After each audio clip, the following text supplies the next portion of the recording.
Zazzau. Ina so in yi magana da Hausa, then possibly a little bit of English. Da farko, mun gode ma Allah da ya ba mu ikon cika wannan buri nawa na rubuta tarihin wannan babban mutum. Domin girman wannan bawan Allah da aikace-aikacen da ya yi, na ga ya kamata lalle a sa shi a takarda kowa ya sani. Wanda bai sani ba ya sani, nan gaba kuma wanda suke za su zo bayan mu su ma su karanta su gani su san abin da ya aikata. Saboda abubuwan da ya yi gagarumai ne, shi ya sa ma aka rubuta littafin, ba a ce life of Malam Jafaru ba, Sarkin Zazzau. An ce life and times, saboda time din nan shi ne ya ba da bayanin ainihin abubuwan da ya aikata da abubuwan da suka faru a wannan zamani nashi. Saboda ya zo a wani zamani ne mai matuƙan muhimmanci. A zamanin shi ne aka fara yakin duniya na biyu. A zamanin shi ne aka kafa jam'iyyun siyasa NPC da NEPO. A zamanin shi ne aka kafa makarantar Nicol wanda ta zama ABU. A zamanin shi ne aka kafa Institute of Administration Congo. A zamanin shi ne aka fara modernizing Kaduna. Shi ya fara yin titi daga nan zuwa Kaduna da ƙarƙashin NA Native Authority. Shi ya fara yin water works wanda yake ba da ruwa a Madarkashi da nan a unguwan Kaya, wanda har yanzu ana amfani da shi. Saboda haka akwai abubuwa da dama wanda ya kamata a ce an sani.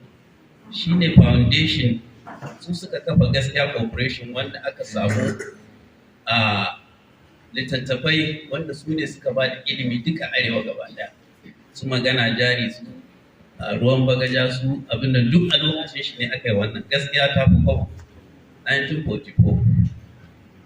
First radio station da aka fara yi a nan arewa, an fara wata a Kano 1944, sai aka yi ɗaya a Zaria 1944, wanda har yanzu tana aiki, kuma duk a zamanin shi aka yi wannan.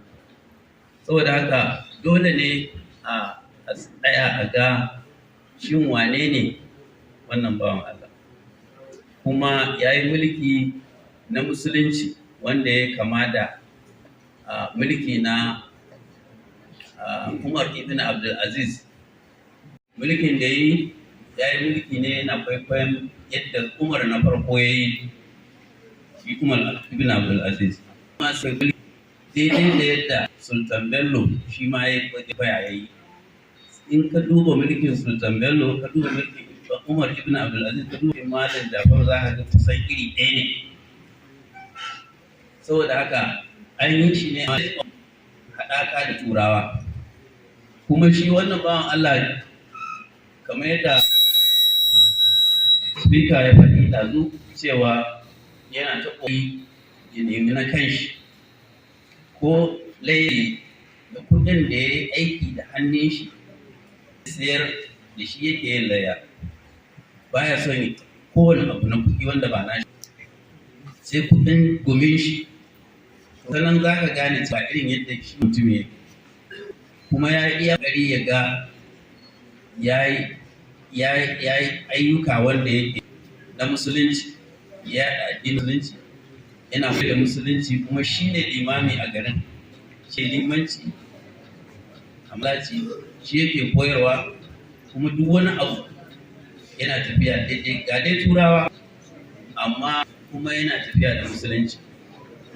Yadda kuka sani, Turawa sun ba da lambar girma kamar CMG, aka baka lambar girma mai kama da CMG, kiran ka sa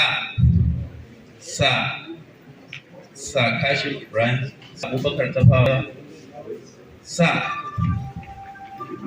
to shi ma an ba shi wannan lambar girma ta CMG, amma ya ce kas a kuskura ya mishi sai dai a ce Malam, kuma haka aka san shi.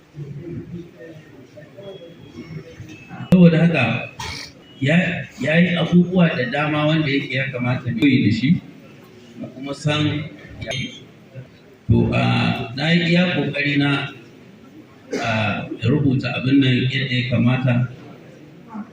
A cikin littafai nothing is perfect, ba wani littafi da za a ce ya ci ba Qur'ani ba. Qur'ani kawai ba ya gyara kuma daidai yadda ya kamata, amma ku dole a samu kurakurai wanda an yi su ba tare da sanin aiki ba. Saboda haka kuma ba mu rubuta na mu ce iyakan shi kenan ba, akwai abubuwan da ba a rubuta ba ko rabi ma ba a yi ba.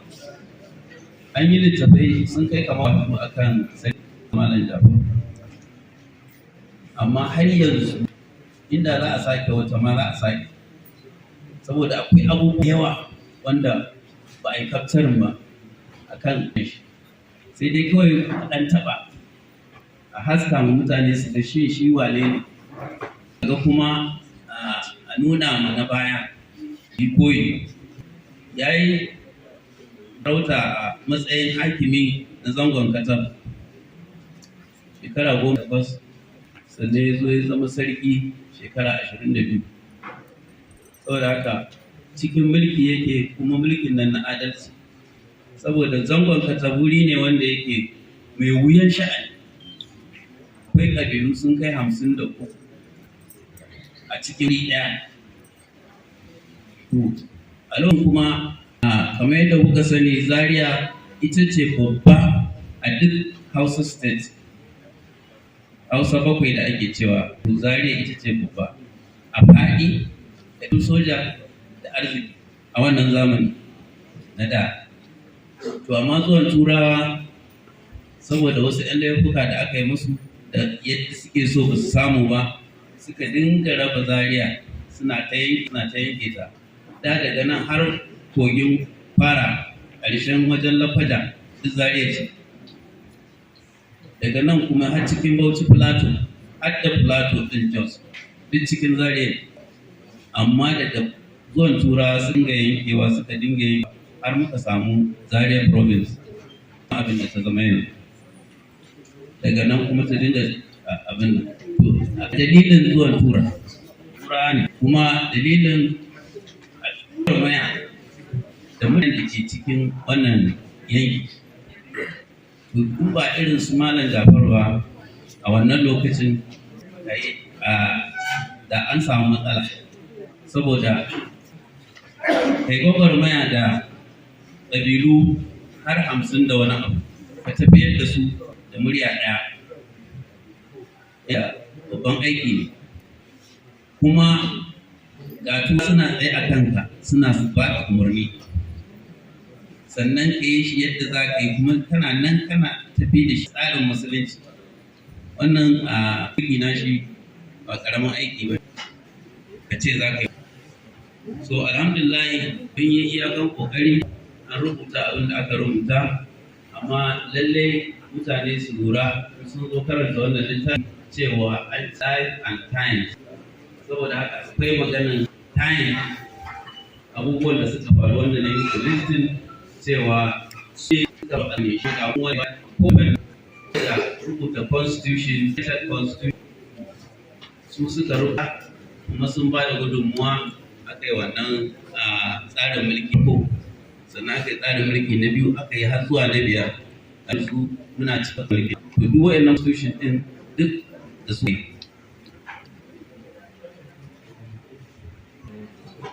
Me as a professional, ni ba marubuci ne na Turanci kamar wanda aka yi professional English, English language or in writing. Profession ɗina ni environmentalist. Bayan na zama environmentalist na zama shekara 18. Na yi banki shekara 12. Na yi aikin health environmentalist shekara 14. So na yi shekara wajen 43 na service. gwamnati, various capacity. To amma babu abin da yake damuna da yake bani sha'awa kamar tarihi. Saboda haka sai na shiga rubuce-rubuce a kan tarihi. Na rubuta tarihai da yawa kala-kala. To amma wannan shi ne babban burina saboda mun tashi mun gani a bai faru tun ƙanana. Tunda ni as a person an haife ni a nan Emirs Palace, kuma a nan na tashi ne yau. Sannan na zauna na ga yadda iyayenmu suke kullum suna ambaton Malam Jafaru. Sai na zama interested, na ce sai na ga wane ne wannan Malam Jafaru. Da na bincika kuma sai na ga lallai mutum wanda yake yana da wuyan kai compare da shi da wasu. Kowane mutum da irin bai Allah ya mishi, kowa da irin bai Allah ya mishi. To shi kuma nashi space baiwa ga irin yadda yake. Sannan na haɗa shi da sauran kuna wanda suke sauran garuruwa. Shi ne na ce a zamanin haɗe mun sarakuna guda uku. Akwai Muhammadu Korau a Katsina, akwai Muhammadu Korau a Katsina, akwai Muhammadu Rumfa a Kano, akwai kuma Muhammadu Rabo a Zazzau.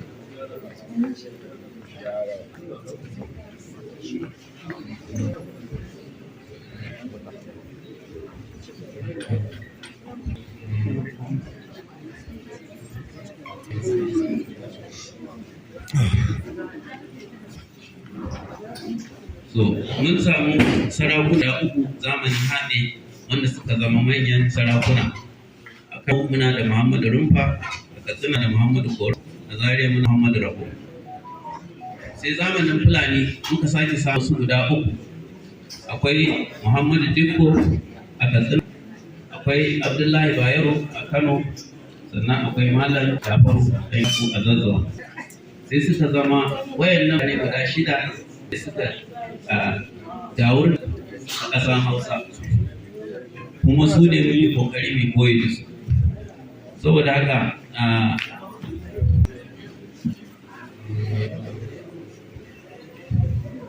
so I think in summary what I said was just to